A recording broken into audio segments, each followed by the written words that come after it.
Yang Oke, ini udah saya rekam. It's recording now. And then, tuh, aku nggak mau.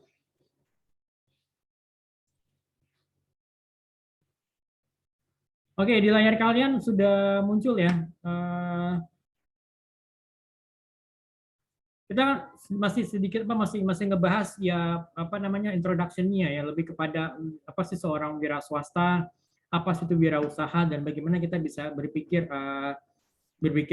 untuk berpikir perubahan gitu loh. Nah, jadi kompetensi dasar dari mata kuliah kewirausahaan itu adalah yang pertama, menjadi ilmuwan dan profesional yang memiliki pemikiran yang sifatnya kritis, kreatif, inovatif, sistemik, dan juga ilmiah. Jadi kalau mungkin kalian belajar juga Pak mengenai strategic management, pemikiran kritis itu penting gitu loh. Kenapa sih harus berpikir kritis atau critical thinking gitu loh. Tapi mungkin saya nggak akan bahas nggak akan mendalam di situ, tetapi sekedar sekedar hanya untuk introduction aja. Jadi kalau misalkan kalian mencoba untuk membuat usaha, kalian pasti akan melakukan apa yang namanya mungkin melihat lingkungan sekitar. Kalau gue mau usaha, kira-kira apa yang cocok sih gitu loh, ya kan? Kalau misalkan gue usaha, apa sih usaha yang cocok ya buat lingkungan sekitar dan juga sesuai dengan kemampuan kalian gitu kan? Misalkan kalau kalian lihat, wah di lingkungan sekitar gue ini belum ada yang belum ada yang buka toko bahan bangunan, yuk kita buka toko bahan bangunan, tapi modalnya nggak cukup ya nggak, ya tentunya ya nggak akan pas juga gitu kan ya, pasti ya akan disesuaikan dengan kemampuan kalian dan juga sesuaikan dengan passion kalian. Nanti saya akan coba di sesi yang lain saya coba jelaskan mengenai passion, atau mungkin kalian pernah dapat penjelasan dari saya mengenai passion itu apa sih gitu kan. Kemudian juga kreatif. Jadi saat ini ya kalau kalian nggak kreatif ya kalian akan ya akan kalah gitu. Maksudnya kalian akan dikalahkan oleh pemain-pemain lain yang lebih kreatif gitu kan ya. Kalau mungkin kalian pernah dengar pada saat sebelumnya itu usaha misalnya ais kepal Milo gitu kan. Kalau ini kan semua orang pada saat itu kan bikin ais kepal Milo sap gitu ya. Terus kayaknya nggak cuma hanya mito doang, cuma yang ngikut-ngikut tok gitu, tapi tidak ada sesuatu yang membedakan antara usaha yang satu dengan usaha yang lain apa gitu loh kan. Kira-kira ada nggak sih yang membedakan misalnya kalau kalian buka usaha es kapal Milo kalian dengan usaha es kapal Milo yang lain gitu loh. Kalau cuma hanya sekedar copy paste ya jangan berharap bahwa ya usahanya ini akan langgeng gitu, karena ya akan ada pemain lain yang mungkin bahkan menjual harga yang lebih murah gitu loh kan. Ya mungkin di sini cuma es doang, Milonya nyaris nggak ada gitu loh. Cuma hanya es doang, mungkin ya Milonya cuma dengan campuran air dan bubuk Milonya cuma sedikit sehingga harganya bisa lebih murah gitu kan. Ini seperti itu gitu loh. Ya pasti juga harus inovatif gitu kan ya. Dan tentunya harus juga punya sifat ilmiah gitu kan. Ya kalau misalkan kalian mencoba untuk membuka usaha, ya kira-kira kalau misalkan kalian mencoba lakukan misalnya dengan survei kecil-kecilan, ya pasti juga akan didasari dengan beberapa pertimbangan ilmiah gitu kan ya. Jadi nggak hanya sekedar ngikut-ngikut toh, atau hanya sekedar uh, ngikutin intuisi, tetapi ya ada juga pemikiran ilmiah di balik itu gitu. Jadi nggak hanya sekedar hantem kromo aja gitu, atau sekedar itu jebret gitu loh. Modal nekat boleh, tetapi juga harus dibarengi dengan beberapa pemikiran yang sifatnya kritis, kreatif, inovatif, sistemik, dan juga ilmiah gitu kan ya. Oke, kemudian juga menjadi wirausahawan itu juga yang memiliki basis ilmu pengetahuan dengan modalnya bisnisnya akan saya jelaskan lebih lanjut apa itu bisnis. Ya tentunya kalian sebagai seorang pengusaha, seorang wirausahawan, ya basisnya juga hanya bukan sekedar ilmu atau ilmu sains, tapi juga harus punya basis itu adalah arts, dari seninya gitu loh. Seni bagaimana kalian bisa menjual produk yang kalian tawarkan, ya kan. Seni bagaimana kalian bisa mengatur tim atau orang-orang di bawah kalian, karyawan kalian gitu kan ya. Ya kan, bagaimana kalian bisa apa namanya, mengatur soal karyawan yang sebenarnya dia tuh sebenarnya mungkin dia butuh duit, coba dia kerjanya ogah-ogahan, ya kan? Tapi mungkin karena punya rasa kasihan atau punya apa, rasa iba, yaudah dia tetap kerja di tempat saya, tapi ya dengan misalnya dengan memberikan motivasi, dengan memberikan apa, pengertian gitu loh, bahwa sebenarnya ya kerja itu nggak hanya sekedar apa, nggak hanya sekedar mencari duit, tetapi juga ada beberapa pertimbangan-pertimbangan yang lainnya pastinya kan, ya kan, gitu loh. Oke, itu. Next, kita lihat apa itu bisnis. Berbasis ilmu, B-nya. I-nya inovatif. S-nya strategi. N-nya yang kuat. I, informasi dan teknologi, dan S, people. Ya pasti semuanya ya pasti semuanya itu ya berbasis ilmu lah. Walaupun kalian sebagai seorang apa, misalnya kalian buka kedai kopi ya, kan juga ada ilmu menjadi seorang baristanya kan, bahkan juga ada sertifikasinya kalau kalian menjadi seorang barista yang profesional gitu kan ya. Berarti itu memang itu bukti bahwa ilmu, bahwa sebenarnya ya kalau kalian mau coba apa kita juga ada basis ilmunya gitu kan ya. Dan juga ada ilmu untuk bagaimana misalnya mengatur supaya bisa meningkatkan profit dan juga menekan biaya gitu loh, menekan cost. Ya bukan berarti gaji karyawan kalian ditekan gitu, kecil-kecilan ya nggak pas juga gitu kan ya. Kemudian juga inovatif gitu kan. Inovatif jadi dalam artian kalau misalkan kalian buka kedai kopi, kira-kira kopi apa sih? Kopi biasanya mungkin ya yang apa, apakah hanya sekedar kopi hitam tok atau mungkin juga ada kopi campur misalnya apa, campur alpukat. Ada yang pernah coba nggak kopi campur alpukat gitu kan? Itu enak. Kopi campur alpukat, kopi campur jahe gitu kan. Jadi nggak hanya sekedar kopi campur apa, kopi creamer atau apa ya, kopi susu, kopi apa, tapi juga ada beberapa inovasi-inovasi yang lain, misalnya kopi yang dicampur apa tadi buah alpukat itu. Jadi itu pernah kita coba gitu loh.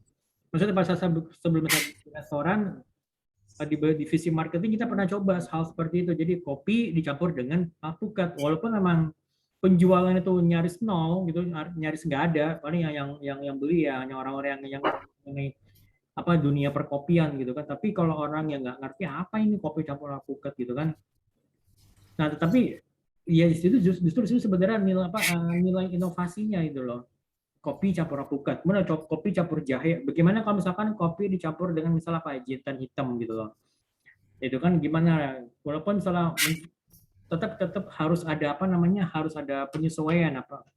Jangan sampai nanti rasa jintan hitam yang terlalu dominan gitu kan ya dibandingkan rasa kopinya, tetapi masih tetap terasa jintan hitamnya. Jadi konsumen masih bisa merasakan ada khasiatnya di situ gitu loh. Gitu kan. Kemudian juga strategi, ya kan. Pada saat misalnya kayak sekarang PPKM gitu kan, yang siapa sih yang nggak terimbas pada saat PPKM seperti sekarang gitu kan? Usaha apa sih nggak terimbas? Pasti semua akan terimbas gitu kan ya. Ya di saat mana kayak kalian misalnya yang kerja di hotel atau yang punya bisnis hotel, tapi sayangnya karena apa? Karena PPKM, siapa yang mau stay di hotel? Siapa yang mau nginep? Siapa yang mau jalan-jalan gitu kan?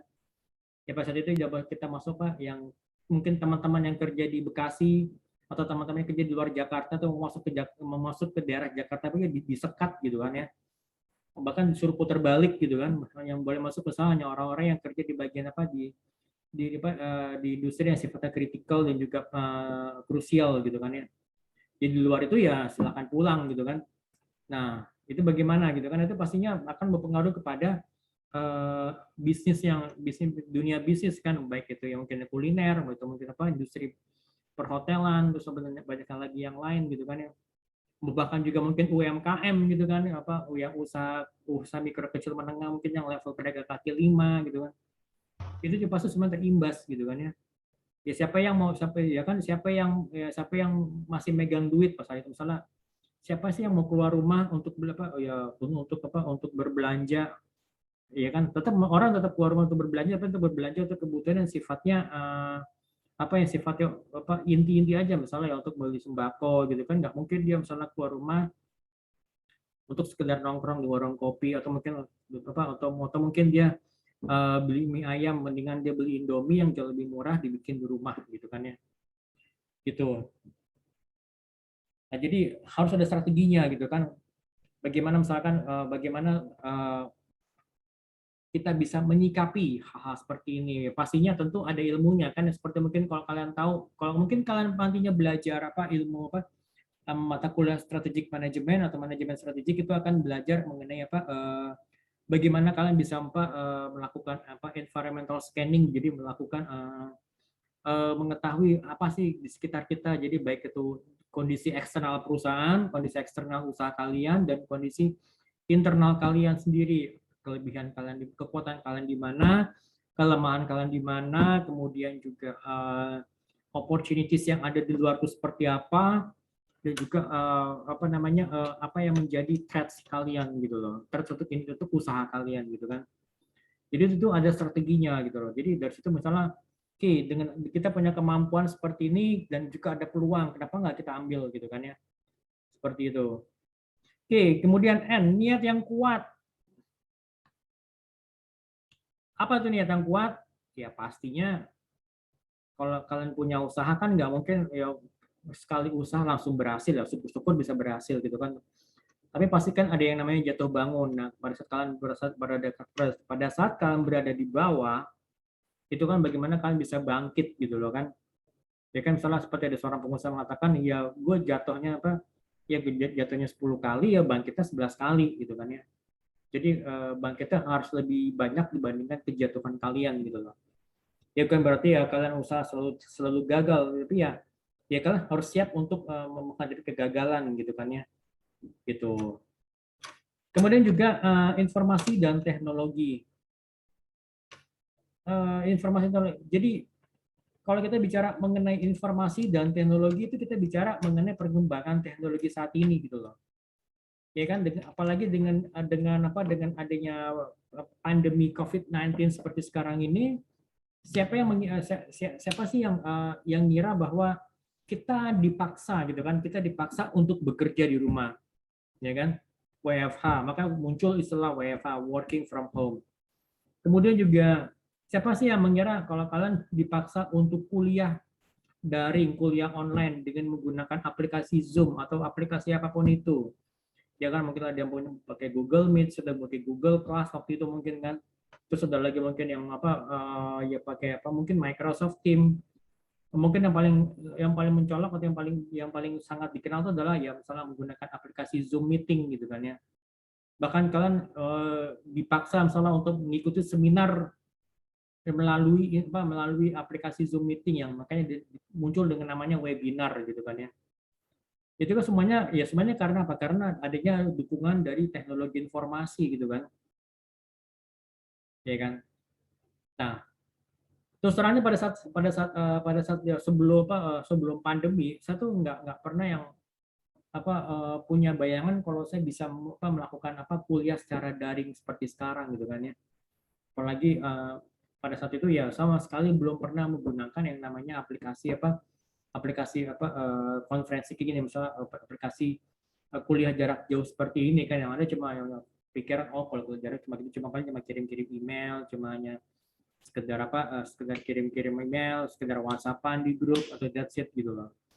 Tapi ya seperti ini kan kita sebenarnya akhirnya kita tahu jadi kuliah daring seperti ini gitu loh.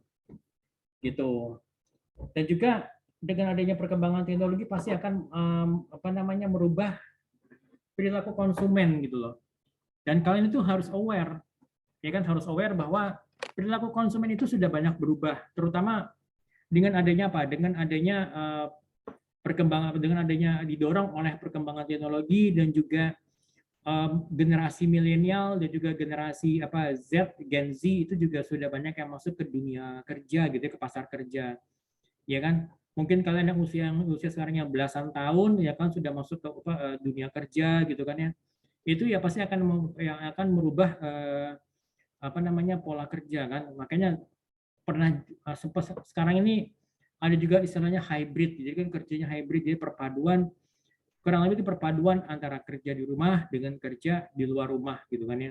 Tapi tetap kalian stay connected dengan kantor ya kan, tetap masih bisa mengakses data-data yang dari kantor. Jadi kalian masih bisa apa namanya tetap stay connected dengan teman-teman yang lain gitu loh. Gitu. Dan juga dengan adanya apa? Dengan adanya perkembang apa? Dengan adanya generasi millennials dan juga Gen Z yang masuk ke dunia kerja yang pasti juga akan berpengaruh kepada perilaku konsumen. Jadi konsumen sekarang itu ya semakin melek teknologi dan juga semakin apa lagi? Semakin melek teknologi dan juga semakin ya semakin menuntut kecepatan gitu ya. Ya bayangkan misalkan gitu kalau kalian pesan makanan gitu kan pasti dalam hati yang pesan makanannya nggak pakai cepat apa nggak pakai lama gitu pasti pengen cepat gitu kan. Nah, bayangkan kalau misalkan kalian misalnya pesan es boba walaupun mungkin di restoran mungkin nggak apa di itu nggak banyak tamunya tapi kok gue dilayaninya lama ya paling orang pada kemana ya so where is everybody gitu kan ya itu. Nah kemudian juga S yang terakhir supel. Jadi kalian sebagai seorang business person atau sebagai business owner ya kalian juga harus bisa beradaptasi dengan perubahan di lingkungan sekitar gitu. Jadi nggak bisa ya hanya apa nggak bisa ya hanya sekedar mengikuti apa ya cuma ngikut doang mitu tapi pada saat kalian sudah oh ternyata ada perubahan gua ternyata malah kalian sudah telat dan akhirnya kalian jadi terlibas gitu loh. Gitu. Oke, sampai sini teman-teman. Ada yang mau ditanyakan mungkin dari penjelasan saya sebelumnya? Kalau ada yang ditanyakan, monggo silakan. Kalau enggak kita lanjut ini.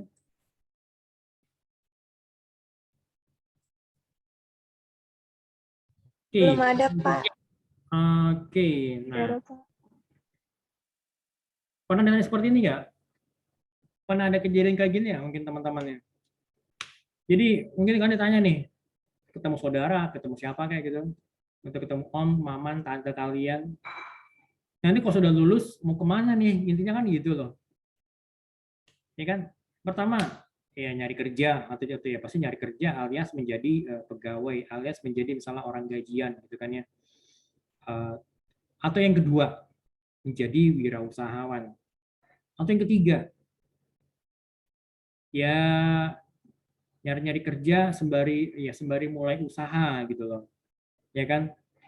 Ya misalnya apa ya soalnya mulai jadi apa let's say katakanlah mau jadi bisnis dropshipper gitu kan ya atau mungkin coba-coba mulai apa namanya bikin-bikin apa ya bikin-bikin ya kedai kecil-kecilan di rumah gitu ya kan atau misalnya ada ya mungkin teman atau saudara kalian ada yang punya apa punya ruangan kosong gitu ya di pinggir di rumah di pinggir jalan dan itu dia nawarin udah dicoba aja dipakai aja ruangannya ya udah berarti kan kalian bisa punya kesempatan untuk mulai berwirausaha gitu loh. Kenapa juga nggak kalian mulai apa usaha dari rumah kalian sendiri gitu loh. Bisa nggak? Ya bisa aja, why not gitu. Bagaimana Steve Jobs memulai usaha apa Apple-nya itu dari mana? Mulai dari rumah gitu kan ya. Kemudian juga misalnya siapa lagi Jeff Bezos juga sama. Kemudian juga siapa lagi yang lain bahkan juga Mark Zuckerberg itu dia memulai usaha ya dari tempat apa dari tempat kosnya dia kan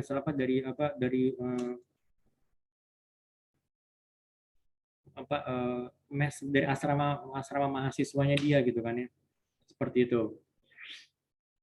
Oke, jadi jawabannya apa nih kira-kira teman-teman dari tiga ini?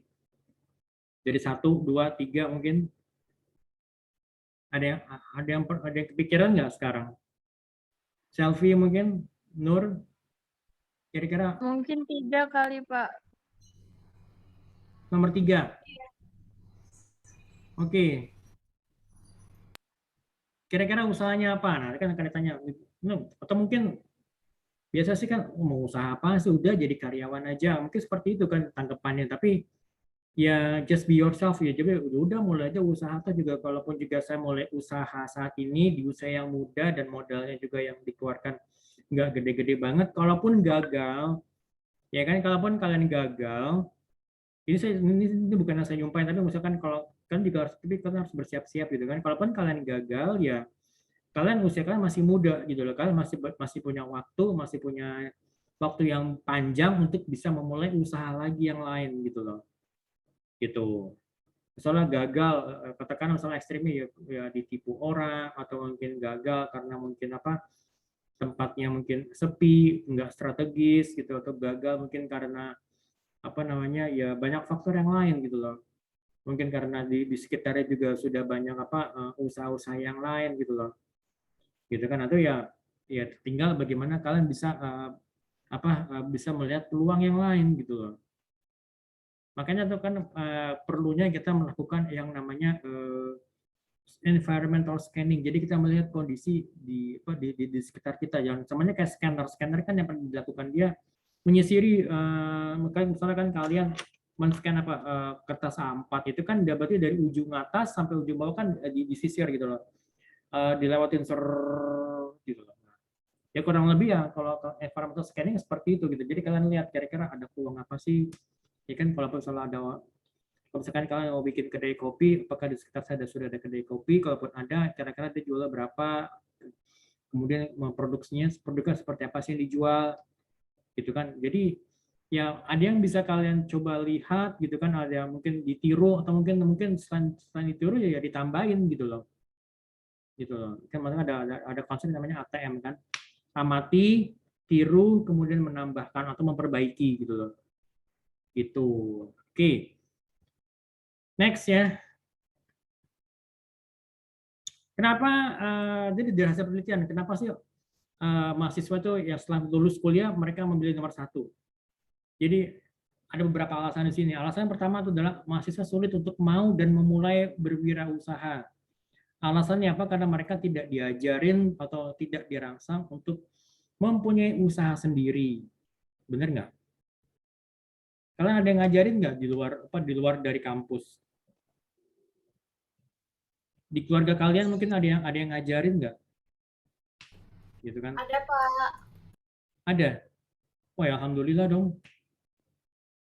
Alhamdulillah kalau misalnya ada yang misalnya ya mungkin dari teman-teman gitu mungkin, atau mungkin juga dari mana, dari lingkungan sekitar gitu ya, atau mungkin dari keluarga sendiri gitu kan, tuh kita tuh ada alhamdulillah banget gitu. Karena ini kalau dari pengalaman saya ya, kalau saya kan generasi berbeda ya, kalau dari pengalaman saya ya dari orang tua saya pengennya saya kerja gitu kan ya. Ngapain kamu, bahkan juga kalau kerja pun ya setelah saya lulus kuliah gitu baru boleh kerja. Pada saat itu saya pernah ditawarin diajakin kerja bareng sama teman itu, walaupun sudah tingkat terakhir, tingkat 5, saya mau kerja, bahkan itu teman saya yang datang ketemu saya gitu loh, Win, ini ada lowongan gini. Bukan saya yang nyari kerja, tapi saya yang ditawarin sama teman saya waktu itu, saya masih ingat banget kok.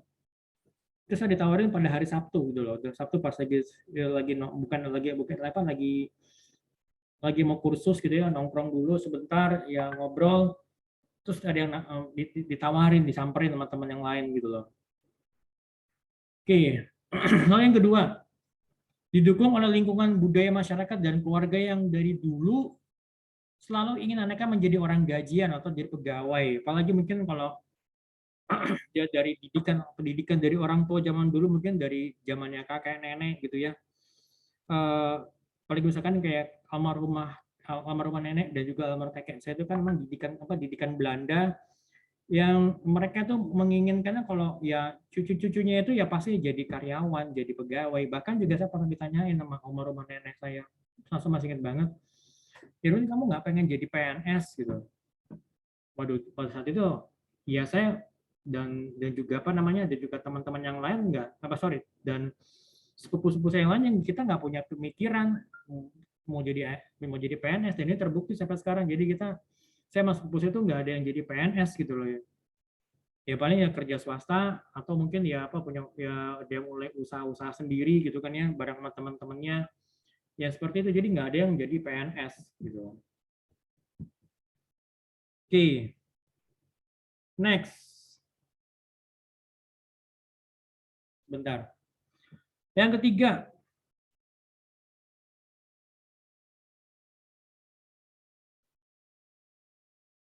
para orang tua kebanyakan tidak mempunyai pengalaman dan pengetahuan untuk berusaha.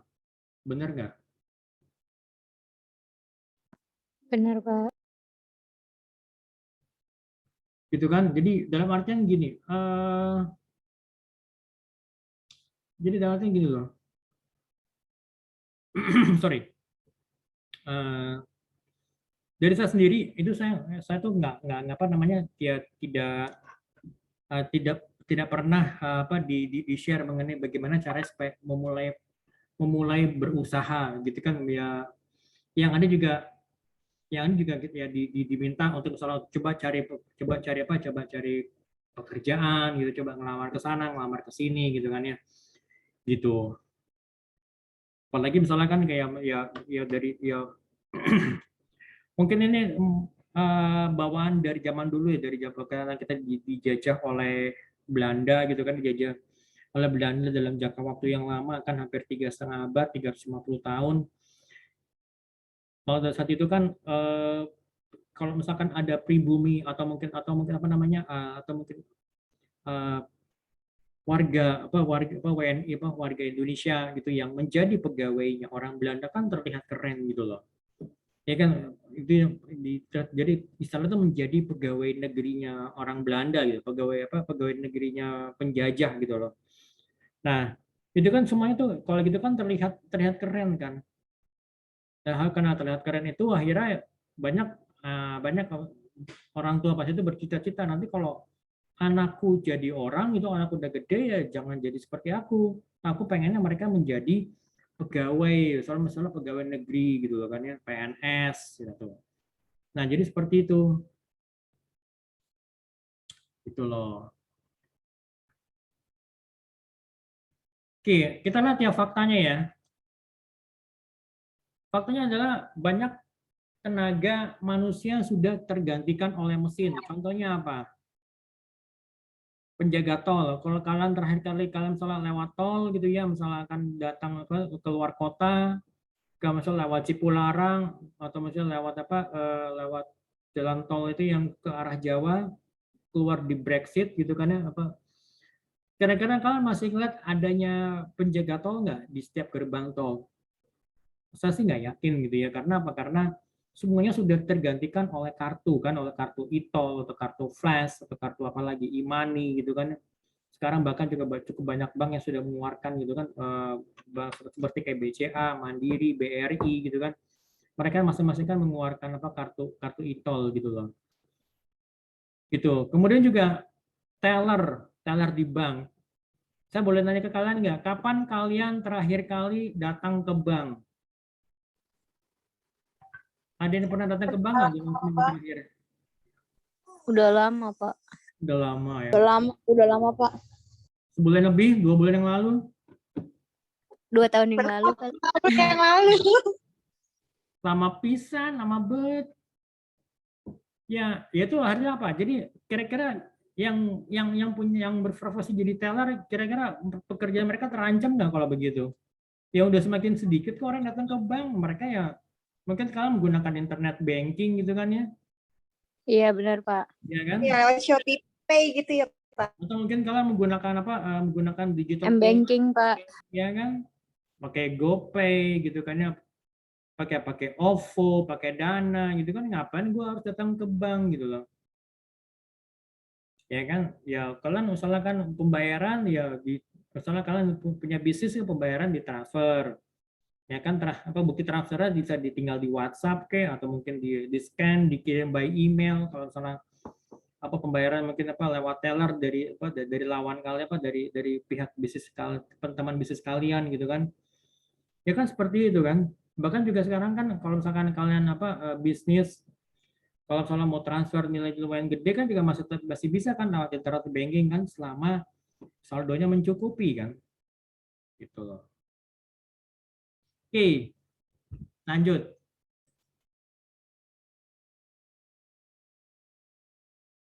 Yang kedua, ini yang lagi booming ya dalam beberapa bulan terakhir ya, serbuan tenaga kerja asing dengan skill yang lebih baik. Bahkan serbuan tenaga kerja asing yang skillnya mungkin sama seperti kita, sama seperti kalian tuh bahkan di bawah kalian. Biasanya nggak usah sebutin dari mana, tapi ya everybody knows lah, ya kan? Serbuan tenaga kerja asing yang kalau kita ajakin dia bicara di bandara pakai bahasa Indonesia, dia nggak bisa jawab. Serbuan tenaga kerja asing ya kalau kalian sapa mereka dengan menggunakan bahasa Inggris, saya yakin bahasa Inggris kalian masih jauh lebih baik dibandingkan bahasa Inggris mereka. Yakin. Mau taruhan? Mau ayo kerja yuk, misalnya kita yuk ke bandara bareng yuk. Ketemu ya tenaga kerja asing kayak begitulah yang you know lah. Semua kita tahu lah. Ajakin ngomong apa pakai bahasa Inggris. Mereka bisa jawab nggak? Aku nggak yakin. Nah itu. Jadi nggak hanya sekedar mereka yang lebih baik skillnya, tapi bahkan skillnya under kita aja. Mungkin skillnya mungkin tukang atau mungkin saudara kalian yang kerja di proyek mungkin masih lebih baik dibandingkan mereka gitu loh. Bukan skill doang, mungkin attitude juga akan lebih baik dibandingkan mereka gitu loh. Saya yakin kok, beneran. Ini faktanya seperti itu gitu loh. Saya nggak usah sebutin mereka dari mana, kalian juga pasti tahu kok. Everybody knows where they come from gitu kan. Oke, next, yang ketiga.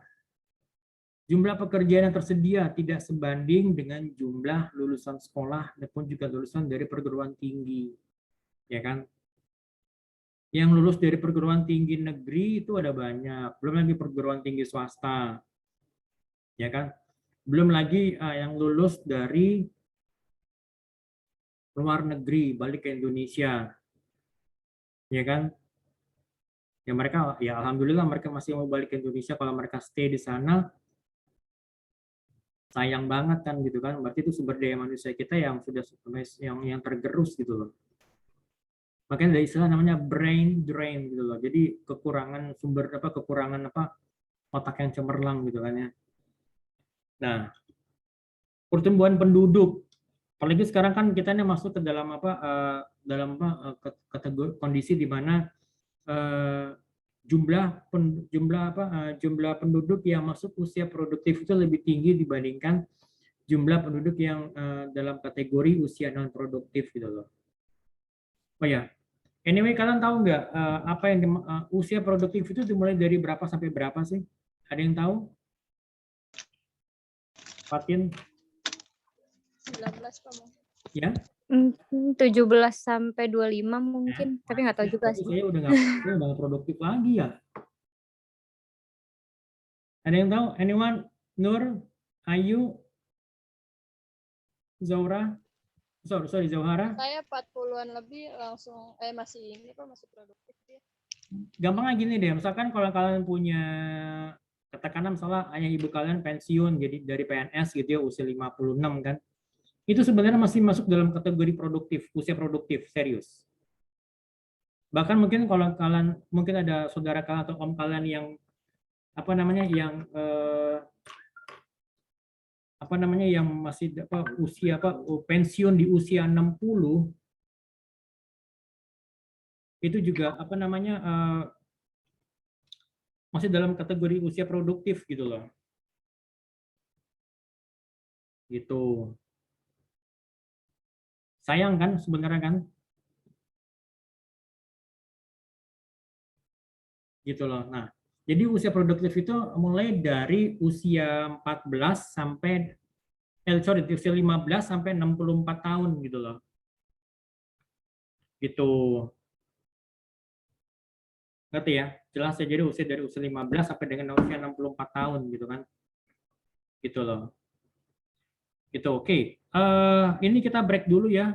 Nanti kita lanjut sekarang jam berapa nih? Jam 1.33, nanti kita balik lagi jam 1.45 ya. Saya akan menjelaskan ada beberapa lagi yang mengenai beberapa hal aja terkait tadi mengenai yang untuk yang penjelasan dari Robert T. Kiyosaki gitu ya. Oke. Kita break sebentar. Jadi don't go too far and I will be right back with you. Okay, guys.